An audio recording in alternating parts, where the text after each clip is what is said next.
Hello, everyone, and welcome to episode 99 of the WMMA 5 series here on the channel. It's Pride FC in the year 2008. As for the show, it is Pride FC Worldwide 16, Don Frye versus Kazuki Fujita.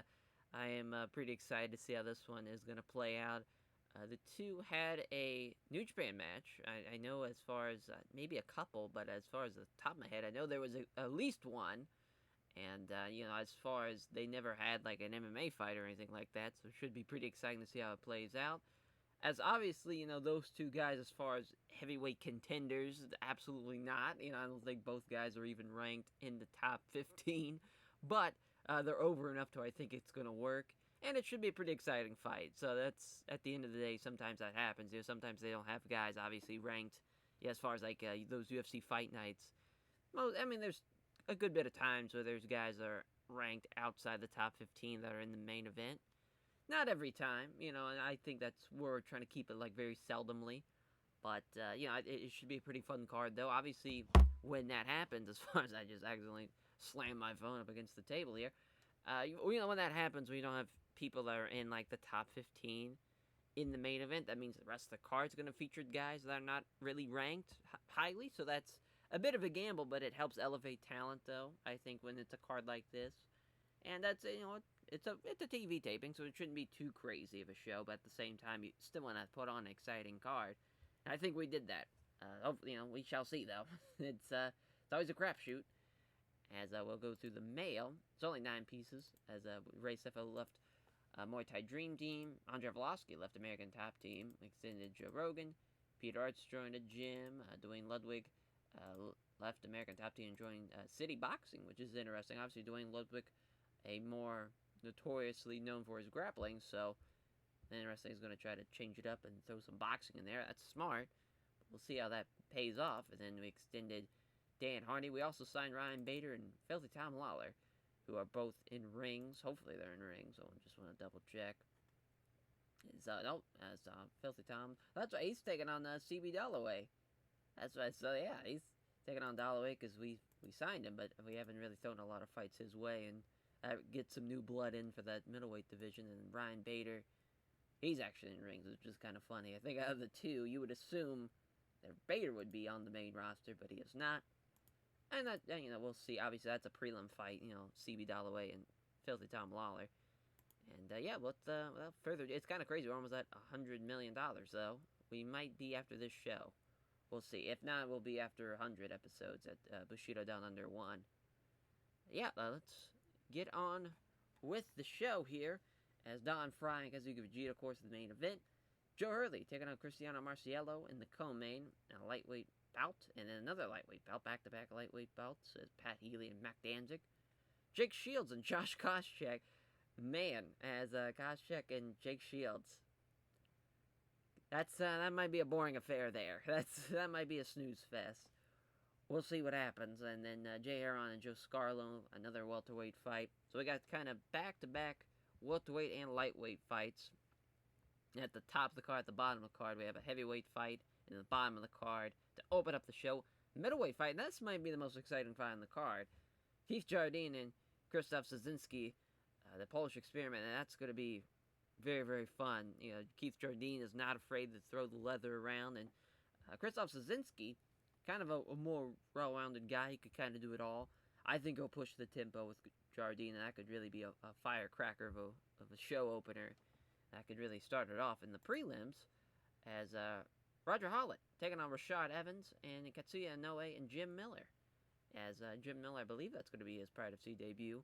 Obviously a lifer as far as UFC goes, was around for a long time, has a lot of, at least in the most, one of the most guys, one of the guys who have the most amount of fights in the UFC, and also he had a lot of finishes in his day, and that lightweight division just keeps on getting better and better, it seems like, and for Pride FC. We'll see how the analytics are looking like as our main event, of course. So this is going to be the 4th time that Kazuki Fujita's main eventing a Pride event. Not sure how many times for Don Frye. Probably not a lot. I'd say, should be pretty fun, though, this card. Or this fight, at least. Maybe not the whole entire card, but this fight should at least be pretty fun, as Don Frye's finished 3 of his last 5 opponents. First time they have fought. As Fujita has the slight advantage, 4-3 on the Blurcast stat picks. Of course, Don Frye coming in after beating Ken Shamrock, pretty much laying him out. Ken Shamrock didn't have a prayer, though, funny enough. And, before that fight, he was 50-50 going in, lost to Heath Herring, beat Mark Coleman, then lost to Lennox. Made it, as far as he beat Koscheck in the Grand Prix, the heavyweight Grand Prix. Beat Fabricio Verdun by split decision. Was kind of on a lot of those American Bushido cards. He was taking on guys like Oleg Takratov and Bob Sapp. Yeah, obviously when he takes on like high-level talent, doesn't really go his way. With like Arflovsky. But it's kind of crazy though. He lost to Mark Coleman. With Mark Coleman, it's the 6th heavyweight in Pride FC. I mean, that Ogawa fight from the second ever card we did, the finals of the Grand Prix. It's a fantastic fight, one of the best fights we've ever done. And, he was someone that started off a little slow. We gave him a couple of, we gave him obviously you had to do the Takayama fight at Demolition, and then the Oleg Takratov fight and the Bob Sapp fight. All those guys, I think, had losing records in Pride FC, and especially that Koscheck, too, I think, had a losing record in Pride FC. Same thing for Shamrock. So he's just kind of beating everyone who's lost a lot as far as his record goes. With Kazuki Fujita, obviously a wrestler, so, Don Frye has the advantage with their standing, but a man, we'll say it every time he takes on someone, and who survived a Mirko Cro Cop head kick and lived to tell about it, and finished him in the second with a rear naked choke. That fight will always be crazy. And he's also beaten Alistair Overeem, which is another thing that's nuts. Beating him at Pride 12, Cold Fury. That's some big-time wins. As far as he's lost to Fedor. They both have beaten Olenek and Oleg Takratov at one point. Obviously, when we did the rematch with Overeem, he fucking murdered him. But he also lost to Roman Savachka, which I was shocked he lost to. But Savachka seems like he's kind of going on a bit of a roll now in the heavyweight division, so maybe he has definitely changed to where he first started in Pride FC. But he's coming off of a great fight and a good fight with Overeem and Roman Savachka. It should be a pretty good fight. I think it should be a good main event, and we'll see how that one plays out. And the co-main, Joe Hurley and Cristiano Marciello, even though they're world-ranked welterweights, the 19th and 21st welterweight in the world, obviously in the lightweight division in Pride FC. Joe Hurley's won 4 of his last 5 fights by decision, while Marciello's won 3 of his last 5. Marciello has a 6-inch reach advantage. It looks like the Blurcast stat picks are going his way, but Stu is the lone backer of Joe Hurley, as Joe Hurley 3-1 in Pride FC. Actually, has done really well for himself, beating Pat Healy, Carl Uno, Jens Baldwin, and just lost to Rimino Sato. As far as, he's had 2 poor fights and 2 decent fights in Pride FC. He hasn't reached, like, the good echelon yet. But it's kind of crazy. Like, he's lost to, like, Tatsuya Kawajiri, and he's lost to Dean Thomas, and Jordan Damon, and Sako. And as far as that's really the only losses he's had up until he had the Rimino Sato fight. And it's just kind of crazy. Like, the Tatsuya Kawajiri trilogy where he lost and draw, and they had the win. Maybe we'll have the 4th fight just to really figure out who's the best of that. That'd be kind of fun to do. Depending on if he wins or loses, though. Obviously, if he loses, we'll probably set that fight up. If he wins, though, we'll probably give him somebody else. But Marciello, 2-2 in Pride FC. I thought for a while he was going to go on a bit of a skid after losing to Josh Thompson. But he beat Pat Healy. Snuck one out against Gleison Tebow and lost to Gilbert Melendez, though. And obviously, Gilbert Melendez is a savage. But yeah, this should be a pretty interesting, as far as he's the 14th lightweight in Pride FC. I forget what Joe Hurley was. I think he is 12th. Yeah, so 2 guys are in the top 15, at least, of the lightweight division. At least we got a bit of a marquee as far as in a division, at least. Two guys in the top 15 fighting. It's Pat Bam Bam Healy against Matt Danzig, which is going to be a rematch from Cage Warriors 13, which Pat Healy won by majority decision. Matt Danzig has submitted 3 of his last 5 opponents, and he's got the Blurcat stat picks 5-2. Pat Healy, not so great of a start here in Pride FC, 1-4. Lost to Joe Hurley, of course, in his debut. You saw, and he also has lost to Cristiano Marciello. He beat Yves Edwards, lost to Jackie Manson, and of course lost to Gleison Tebow, which is what it is there.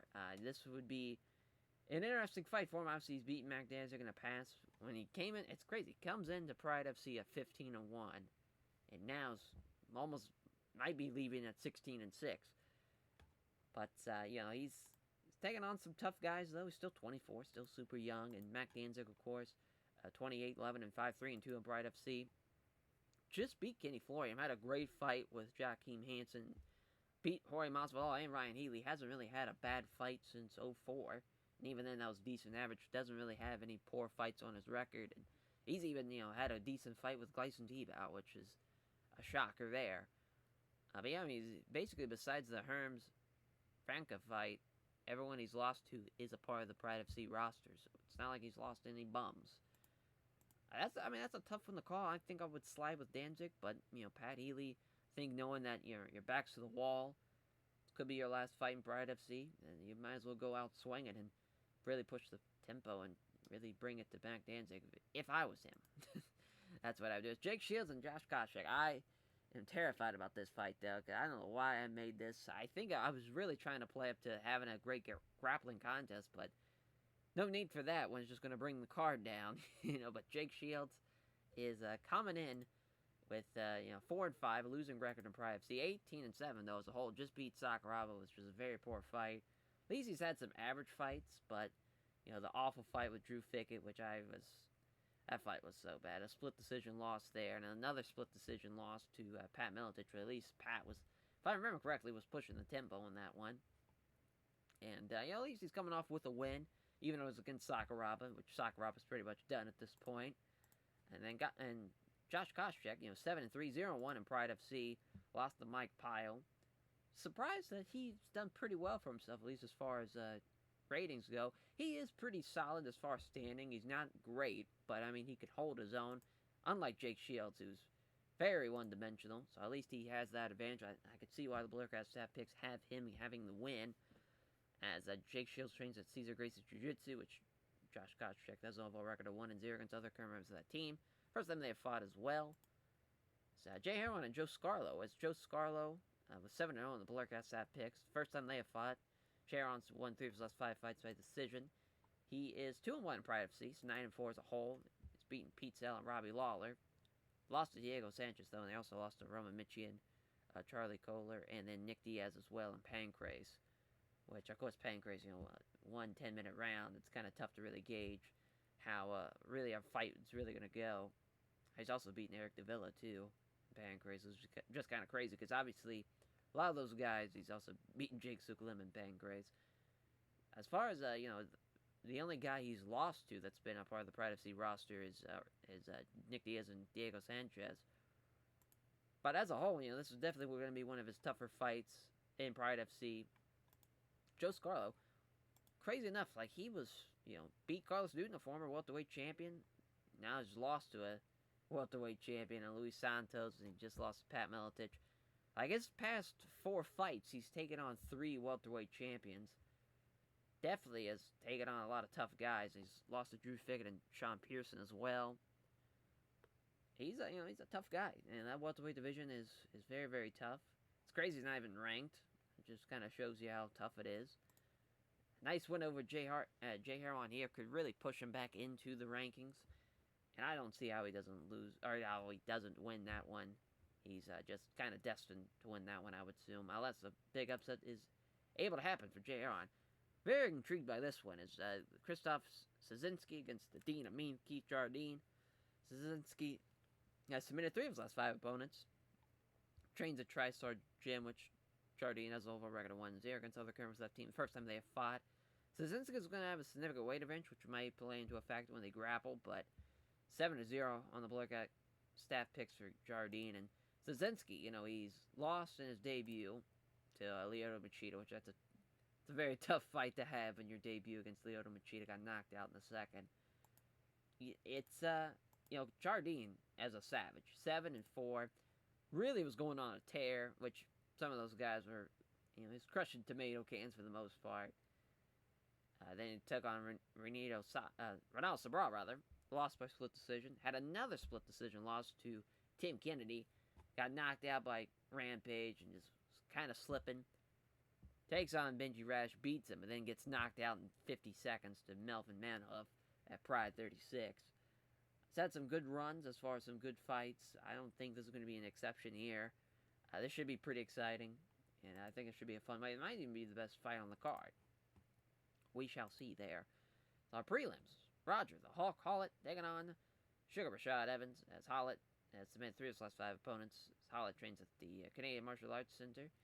It's all a record of 1-0 against other cameras left team. First time they fought, and this is going to be Hallett's debut, which it looks like it's not going to go his way, according to the Blurcast staff pick, is Rashed Evans 7-0.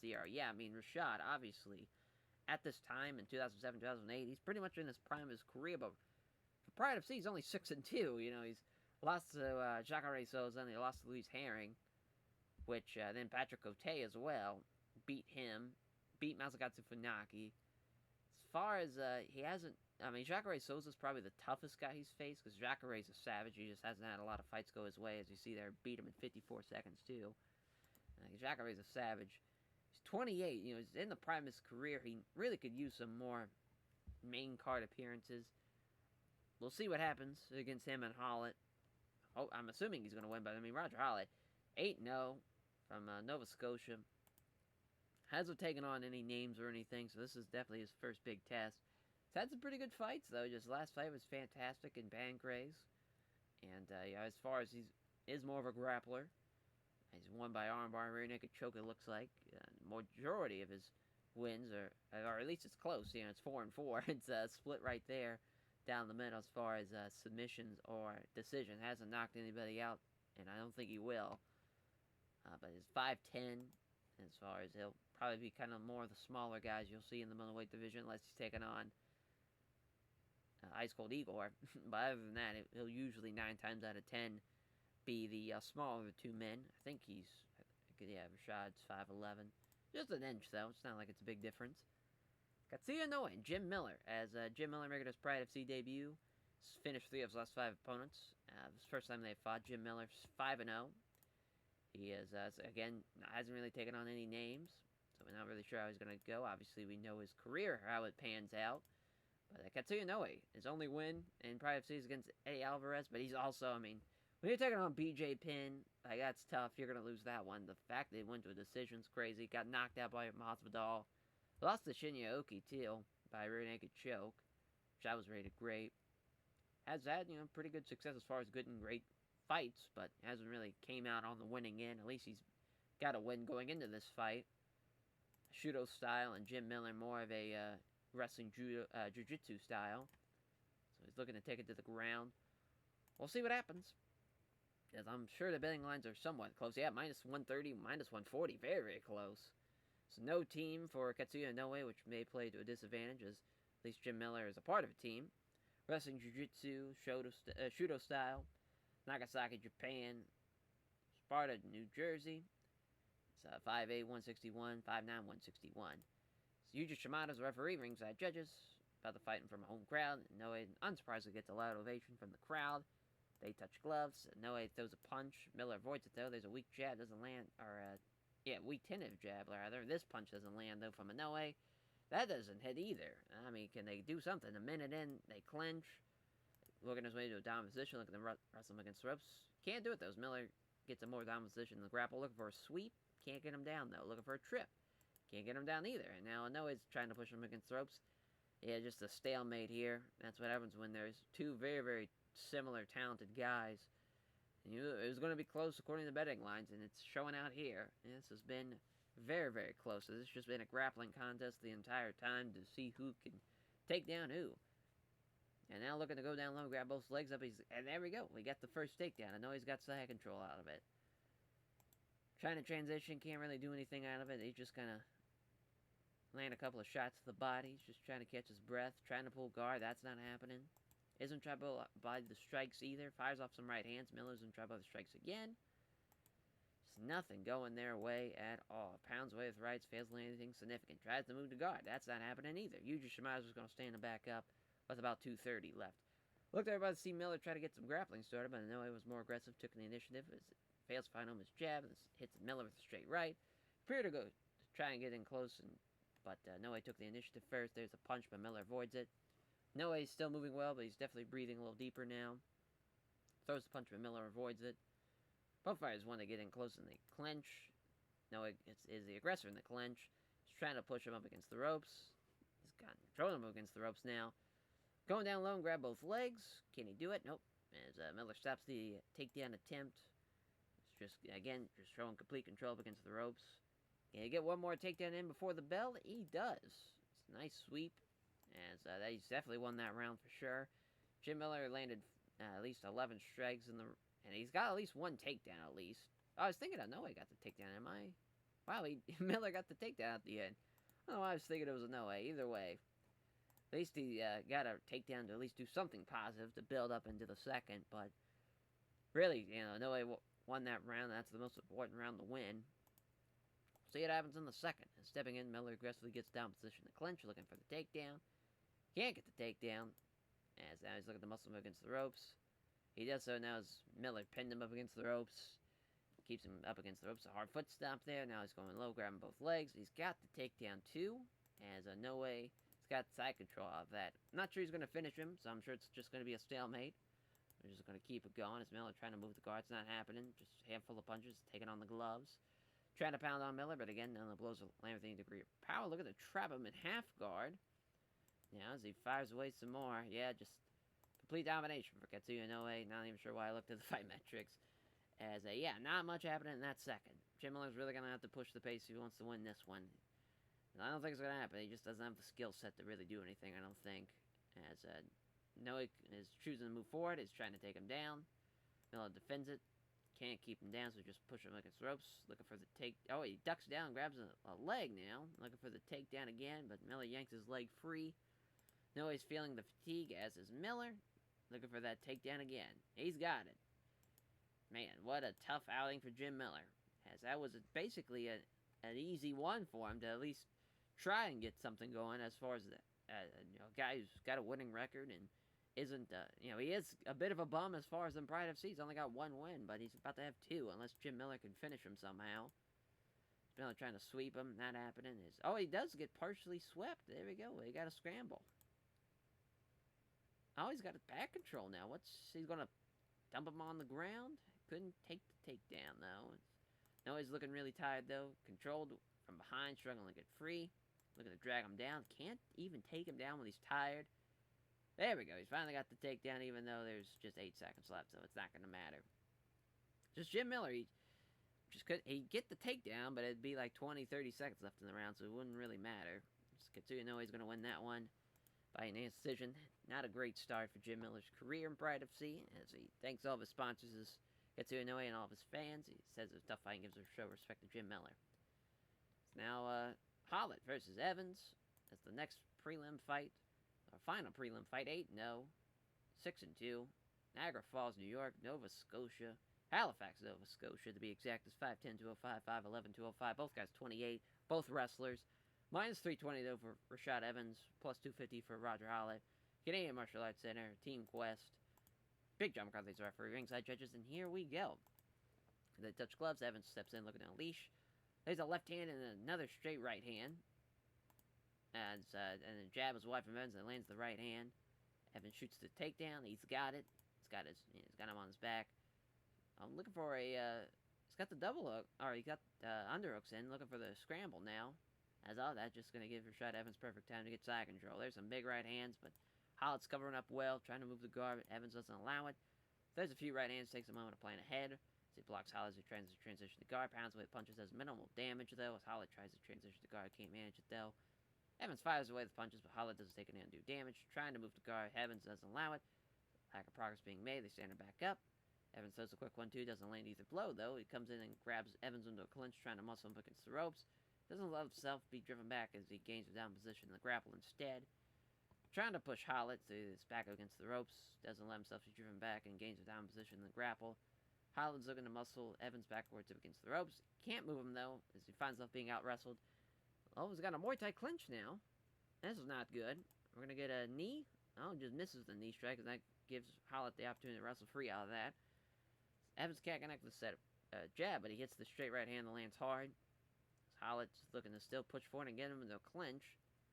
Trying to push him against the ropes. He does so. Wow, as he's pressed there against there, just grueling close-up battle for the next minute. Short punches, just keeping him there. Next minute, the close quarters dirty boxing. Big John McCarthy's going to restart him back in the center. Hallett's blown up. That's not good. You can't be blown up at the end of the first. You got 10 more minutes. So, wow, Evans is out of breath, too. This has been a grueling grappling contest, though. I will say that. Looking for the Muay Thai clinch again. Let's see what's going to happen this time. He's still got it. I thought he had it. I guess he doesn't. Oh, he's able to get free. Never mind. So that's twice now. Misread something. Evans looks like he's gotten the better of the clinch, trying to push him up against the ropes. He does so. Now he's looking to get an underhooks and maybe look for the takedown. Can't get him down, though. That would have been a big takedown to have to end out the round, but he's still got the underhooks. Maybe he's going to get it this time. No, he does not. That's going to end the round. So the fight metrics are, obviously Rashed with the takedown and outlanding him in strikes. He definitely won the round. But it's not a good sign that both guys are tired. This is going to be back-to-back boring prelim fights. They get in close, they grapple. There's a knee strike to the body. Another knee strike to the body. Looking to muscle up against the ropes. Can't do it, though. He's now looking for the Muay Thai clinch. Now he's caught in the Muay Thai clinch, but, Rashed Evans isn't able to do shit with it. Another knee strike that doesn't connect.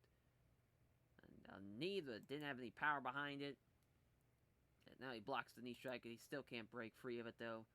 Just a ragged-looking Hallett. And there's another knee that doesn't have any power behind it. And the clinch is broken now. Rashed Evans is still moving well. He's breathing definitely deeper now, though. Takedown attempt. He's got the big takedown. There's some big right hands. A few powerful shots land, too. Can we get a TKO finish in the second? Trying to pound away. Can't really do it. As Hallett's calmly dealing with them. Still hangs on to survive in the second. Another round win for Rashed Evans. We'll see what happens in the third as a large bruise is starting to develop on Hallett. Final round is hits the left hand, but the big right head kick rather is wide of the mark. Going for the head kick to start off the third. I like it as Evans wrestles way into a down position in the clinch, looking for another Muay Thai clinch. Misses the knee strike. There's a vicious knee to the ribs, though. Finally, a knee strike that has a lot of power behind it. There's another massive knee to the chest. Can't block it, or as he blocks it rather, but can't break free of it. As now he's just going to release it and just going to change up his tactics. He's slowing down as he can't connect with substrikes, so he connects with the beauty of a right hand, though. And he has rocked him with that right hand in the third. He's backed up against the ropes now as Hallett. And there's a vicious head kick to knock him out. Holy shit, what a way to salvage that fight. And a big-time win for Rashed Evans, 7-2. Now 8-1 for Roger Hallett. Welcome to Pride FC, where perfect records go to die. You're going to take on some savages here. As thanks everyone connected to Team Quest for preparing for the fight and sponsors supporting him financially. Watching the replays back, Rashed Evans calls it a beautiful kick, reveals that he worked specifically on that technique during training. Kicking off the main card now. Krzysztof, the Polish experiment, Zazinski taking on the Dean of Mean, Keith Jardine. So I don't know why, maybe it was just called the experiment. I'm pretty sure it's called the Polish experiment. Either way, though, as Winnipeg, Manitoba, Canada, though, for Krzysztof Zazinski, and then the Dean of Mean, Keith Jardine from Albuquerque, New Mexico, 12-5, 12-5. Both guys in their early 30s. Just 1 inch taller is Keith Jardine. Gato Jitsu for Keith Jardine. Wrestling Jiu-Jitsu for Zazinski. TriStar Gym, a.k.a. minus 230 for Keith Jardine. Plus 180 for Zazinski here. Yuji Shimano's referee. Ringside judges. As although they weighed in the same, Zazinski's got a lot more weight on him now. That's interesting. I figured they'd both be even the same, even with the extra weight. I guess not, though. As Jardine cannot connect with his setup strikes and scores the leg kick, though. Jab is wide from Jardine and hits Zazinski with the body kick. Kicking it with a jab and hits Zazinski with a straight right. Lands the jab and then catches Zazinski with the right hook to the body. Has a left jab and then scores the right roundhouse kick to the ribs. Connects with a nice jab and then catches Zazinski with another low kick. I love these low kicks. So the leg kicks are doing great for Jardine here. Zazinski appeared to be trying to get in close, but Jardine again taking the initiative. Jab hits home, and it's a beauty of a straight right, which he is wobbling, is Zazinski. He might get knocked out here, and there's another right head kick that knocks him clean out. Oh my god. As I know he's still going. Never mind, I thought it was a knockout. It was just a knockdown. Let's see if... I'm assuming Jardine's going to finish this one. A powerful shot after powerful shot. Thank God Yuji Shimano's going to step in there to stop that fight. So yeah, that was exciting. That's That's the middleweight division for you. Got some heavy hitters in Jardine with a big time win, 13-5. Zazinski 12-6, 0-2 though, but he's taking on some savages though, and Lyoto Machida and Keith Jardine. See, thanks everyone connected to AKA for helping him prepare for the fight and the sponsors supporting him financially. So our next fight, welterweight fight, 9-4, 10-6. These two men's records, both from New York, Freeport and Ace Meadow, as 29-31, 5'11", 183, 5'8", 180. As wrestling, boxing, Brazilian Jiu-Jitsu, plus 220 for Jay Heron and minus 280 for Joe Scarlow, as Renzo Gracie Jiu-Jitsu and Extreme Couture. See what happens. Yuji Shimano's the referee, ringside judges, fight begins. The two men touch gloves. Jay Heron can't hit the sub left jab, and it's the beauty of a straight right. He does have the boxing background compared to Joe Scarlow, so I figured that's going to happen. As a jab lands from Heron, and then Scarlow catches the attempted head kick. Everyone going for that right head kick. Joe Scarlow looking for the takedown, but Heron prevents it by yanking his leg free entirely. Missing all the strikes in the combo in with an attempted low kick. As Scarlow now looking for the takedown, but it's a great sprawl from Jay as he catches him with a knee to the face too, and he gets rocked with the knee. Jay Heron going to finish the fight now. Just massive right hands. Joe Scarlow is getting fucked up. What an upset though. Two men just kind of catching each other. They figured, they saw it coming. They telegraphed each one. Just Jay Heron just had a little bit more spice behind it with throwing a fucking knee right to the dome. What a great win, and what a great TKO. What a great fight too. My God, that was awesome. Jay Heron, thanks everyone connected. Extreme Couture for helping him prepare for the fight and the sponsor supporting him financially. So now we go with the Jake Shields and Josh Koscheck. Let's see if this good row of fights can keep it going. I'm going to say no, as San Francisco, California, and Fresno, California. I got two California natives now fighting. As we got obviously Brazilian Jiu-Jitsu for Jake Shields, obviously wrestling for Josh Koscheck. Cesar Gracie Jiu-Jitsu, no team for Koscheck. As Koscheck is minus 140. Jake Shields minus 130. As Big John McCarthy's a referee, ringside judges. Shields spins the instructions, stretching, helping him prepare for the fight. The touch gloves, come together in the over-under in the clinch. As Jake Shields works a dominant position in the clinch. Now looking to push him against the ropes. Look for the trip. Oh boy.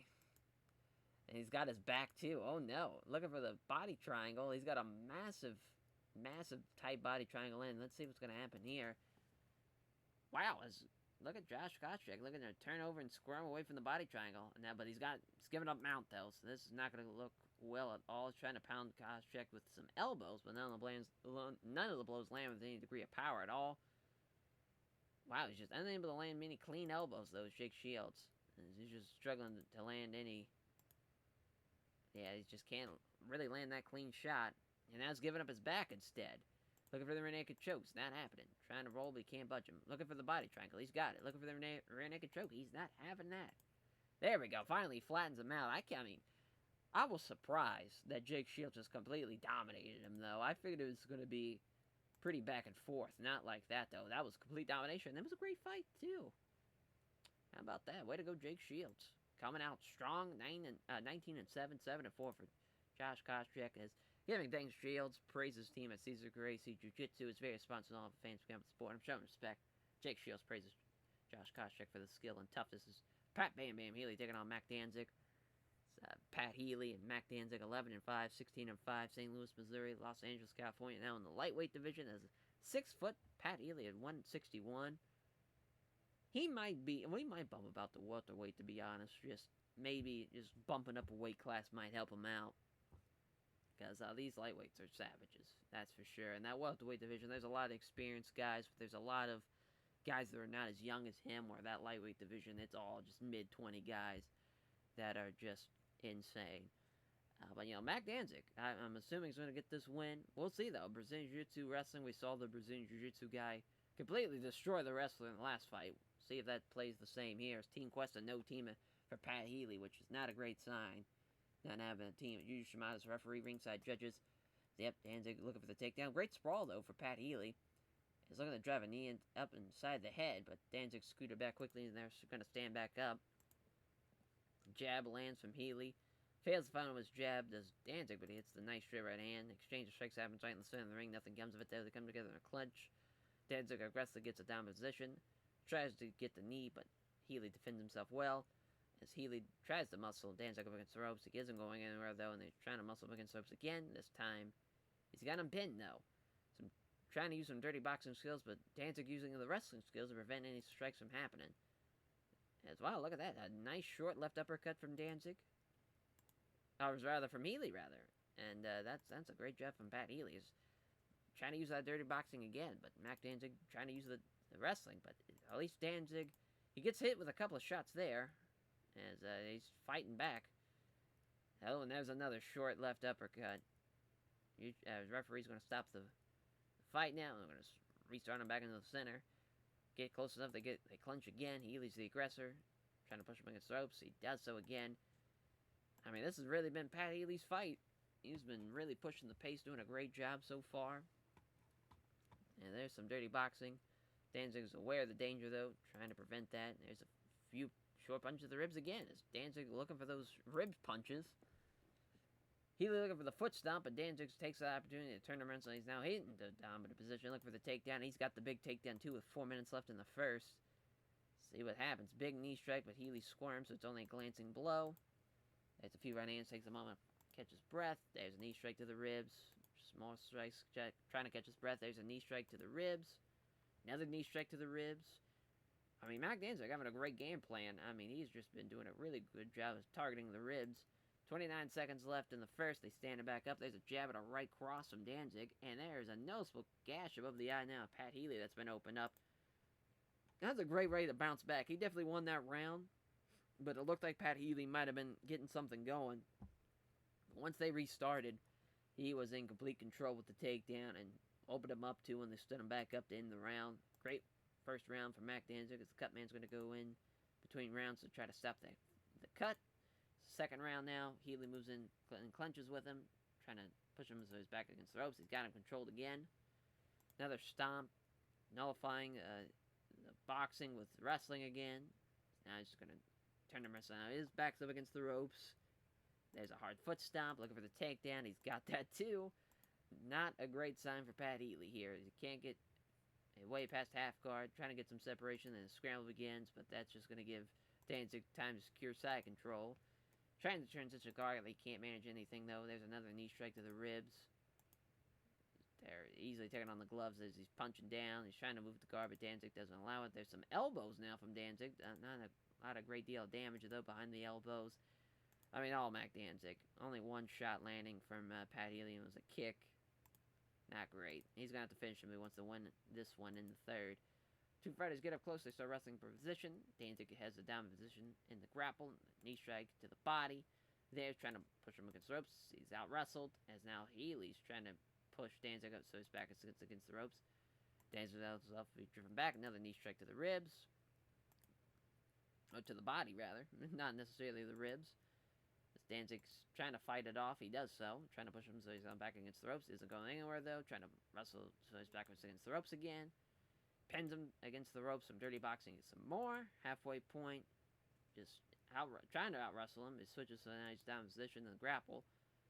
Now looking to go down low and grab both his opponent's legs. He's got that takedown, too. As he's fires off a handful of punches. Trying to get his leg free.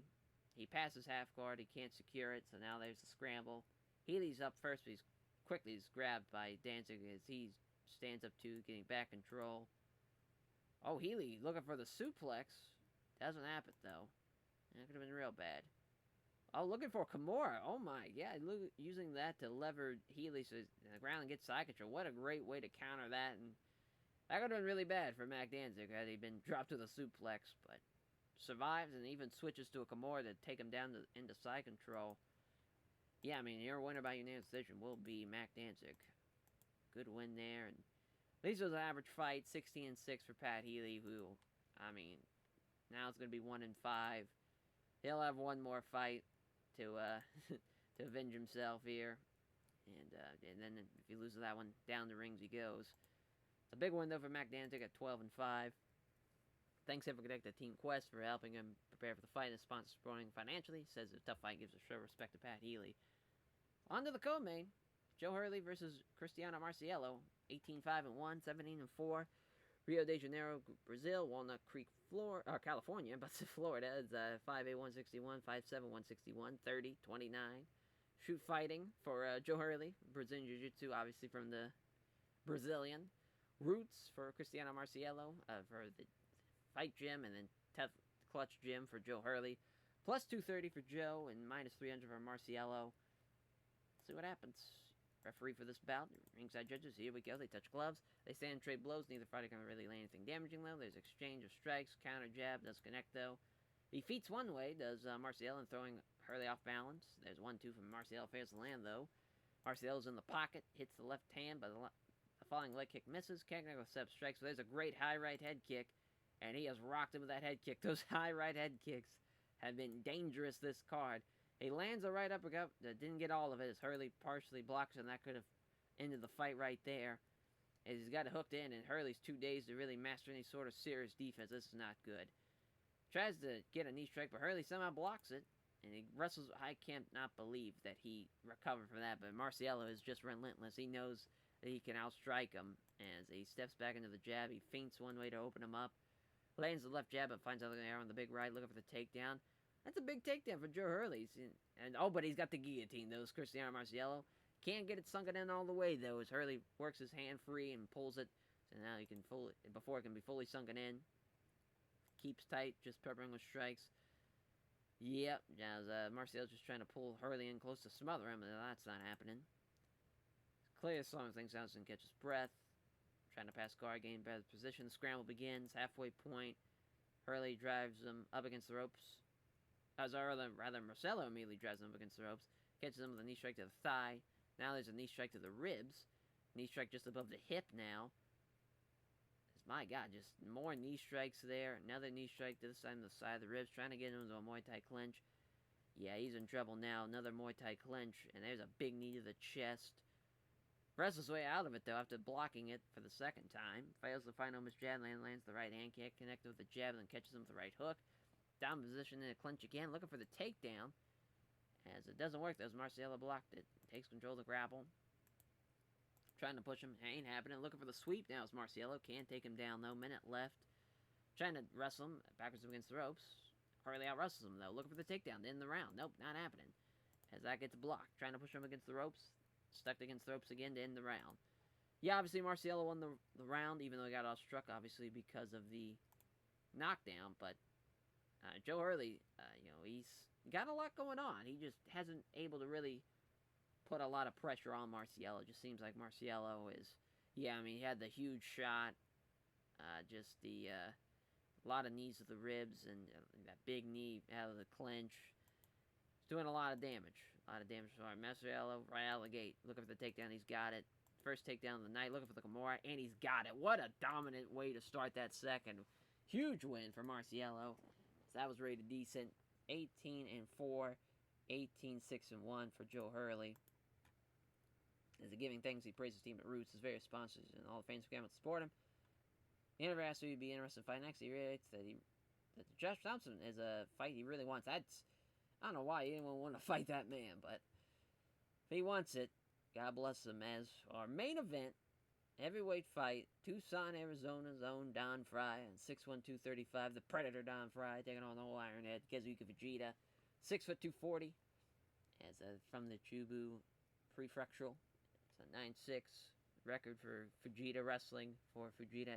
And he's got the betting line disadvantage, even though Don Frye has some stand-up background, the boxing background, and a Minnesota Martial Arts Academy member. This should be pretty fun, though. I can't wait. You should smash the referee, ringside judges. Fujita gets a good reaction from the fans. Enters from the arena. He's fighting from a home crowd tonight. They come together and strike. Fujita scores the jab, but can't hit the right cross. And there's a clean right hand from Don Frye. Yep. And there's a crunching right hook after the jab hits home. Boy, oh boy. Fujita's going to have to somehow survive this. He's willing to take some shots if it gets close enough to grapple. Here's a quick 1-2, but doesn't land either blow, though. It's just going to give Fujita the chance to clinch up with him, trying to push him against the ropes. Frye gains the down position, the grapple instead. Looking for the trip. Not happening. Looking for it again. Defends it well. Does Fujita. Now Fujita's trying to muscle him against the ropes. He's got him there. Just total control up against the ropes now. just a grueling grappling contest. But now Frye works enough space to circle out of that. Fujita's going to step in some more. Just going to, yep, that's what happens. You're going to get a vicious right cross and get knocked down. That is what happens when you fuck with Don Frye. As he starts pounding on Fujita, looking to finish him off. There's some heavy shots. Frye looking for an armbar. That's interesting.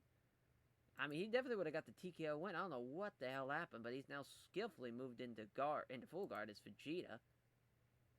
I don't understand that psychology at all. As Fujita works enough separation. Now they scramble. Oh, but Frye's not got side control. Look for the armbar again. He really wants that armbar finish.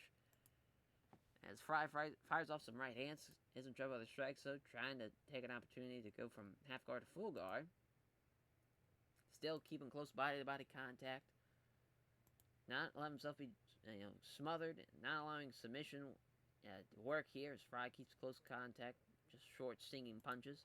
Blocks a sweep. Still just keeping him very close to Fujita's Frye. Still some more. Surprised they didn't stand him up. It was just some more small strikes for Landon. Yep, just kind of the same thing. Now switch to a butterfly guard after getting pushed back. And now the scramble begins. Frye's up too quick, though, and is able to grab him inside control before anything happens.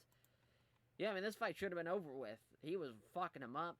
Really landing a lot of shots after knocking him out with the right cross. And I don't know why he opted for the armbar attempt.